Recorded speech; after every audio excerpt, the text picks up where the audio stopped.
Antes de qualquer coisa, tenta lembrar da primeira vez que você ouviu aquela música. Aqui em Bel Air, era leve. Era engraçado. Era impossível imaginar que, por trás daquela melodia descontraída, pudesse existir algo perturbador. Mas e se existisse? E se toda a história de Will não fosse uma comédia sobre mudança de vida, mas sim uma travessia? Uma passagem. Uma despedida disfarçada. Tudo começa exatamente como a série mostra. Na Filadélfia, um bairro simples, vida comum, amigos, quadra de basquete, e aquele momento que muda tudo. A briga, na versão que conhecemos, é algo rápido. Uma confusão. Alguns caras. A mãe de Will se assusta, e decide mandá-lo para Bel Air. Simples assim. Mas, e se não foi simples? Repara em um detalhe. A série nunca mostra de fato o que acontece naquela briga. Não vemos consequências reais. Não vemos ferimentos. Não vemos polícia. Não vemos hospital. Corta. Direto. Como se algo tivesse sido omitido. E se, naquele momento, Will não tivesse apenas se metido em uma confusão? E se ele tivesse levado algo mais sério?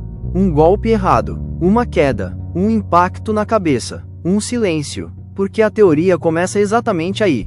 Will não sobreviveu àquela noite. E tudo que vem depois, não é vida. É outra coisa. Depois da briga, a narrativa acelera. A mãe dele toma uma decisão extrema quase instantaneamente: mandar o filho para o outro lado do país. Sem preparação, sem despedida emocional profunda, sem construção. É como se não houvesse tempo. Como se aquilo fosse urgente demais. E então entra um dos elementos mais estranhos de toda a série. O táxi. Um carro comum, mas não totalmente. A placa diz, Fresh. Uma referência óbvia ao apelido de Will. Mas, pensa bem, por que um táxi teria uma placa personalizada com o apelido do passageiro? Não faz sentido no mundo real. Mas faz sentido, em outro tipo de jornada. O carro não é apenas um transporte. Ele é simbólico. É o veículo que leva Will de um estado para outro.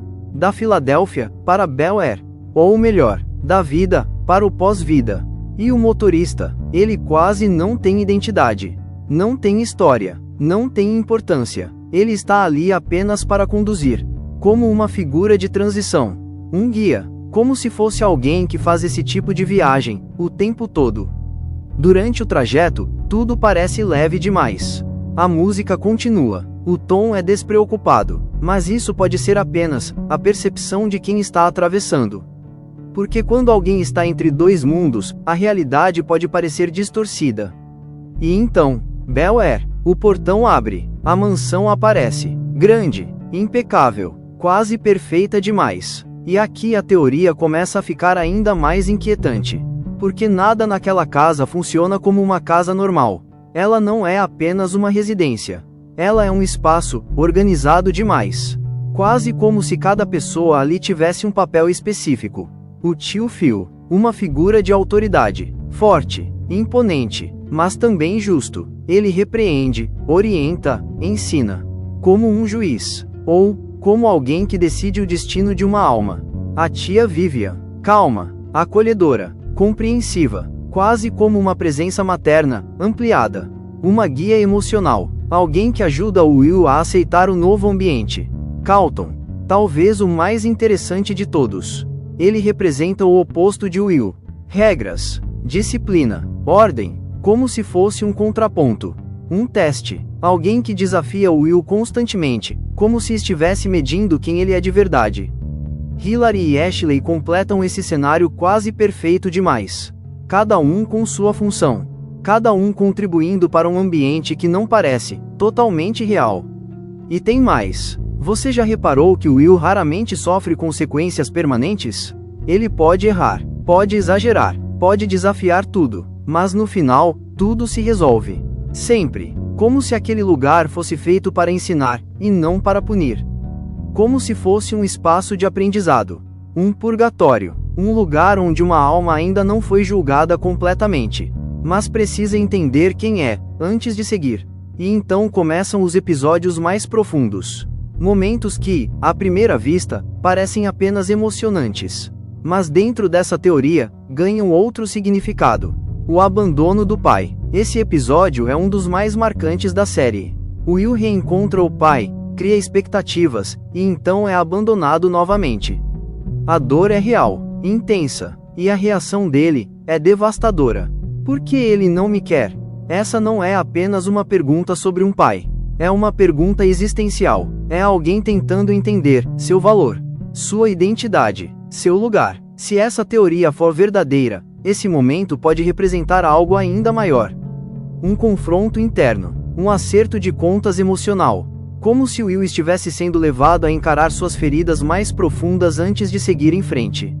Não precisa fazer nada não, tio Phil. Eu não tenho mais 5 anos de idade, entendeu? Eu não vou mais ficar esperando meu pai toda noite perguntando pra mamãe quando é que o papai vai voltar. Quem precisa dele? Ele não viu meu primeiro arremesso e eu aprendi sozinho. E eu sou bom nisso hoje, não sou, tio Phil? Você ótimo. Eu aprendi a namorar sem ele, aprendi a dirigir sem ele, a fazer a barba sem ele, a brigar sem ele. Eu tive 14 aniversários sem ele. Ele jamais me mandou uma porcaria de cartão. Vai pro inferno! Porque no purgatório, não se trata de punição. Se trata de compreensão, de aceitação, de transformação. Outro detalhe importante: o tempo.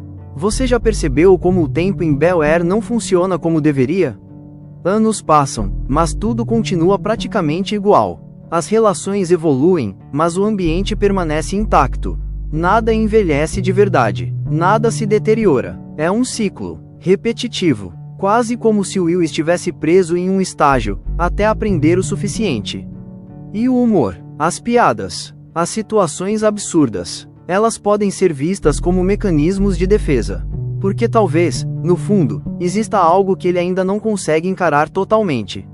A própria morte. A série inteira pode ser interpretada como uma tentativa do subconsciente de Will de tornar aquela experiência mais leve, mais aceitável, transformando tudo em comédia, porque a alternativa seria pesada demais. E então chegamos ao final. A despedida. Will precisa ir embora de Bel-Air. E esse momento é diferente de todos os outros. Não é leve, não é engraçado, é definitivo. Ele se despede de cada pessoa. Agradece, reconhece o quanto mudou, o quanto aprendeu, o quanto cresceu. Isso não é apenas alguém indo embora de uma casa. É alguém encerrando um ciclo. Como se tivesse completado aquilo que precisava.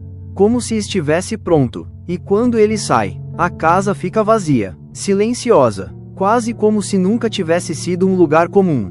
Como se tivesse cumprido sua função. E então surge a pergunta final. Para onde Will vai agora? Se Bel-Air era o purgatório, o que vem depois? O céu? Ou algo além disso?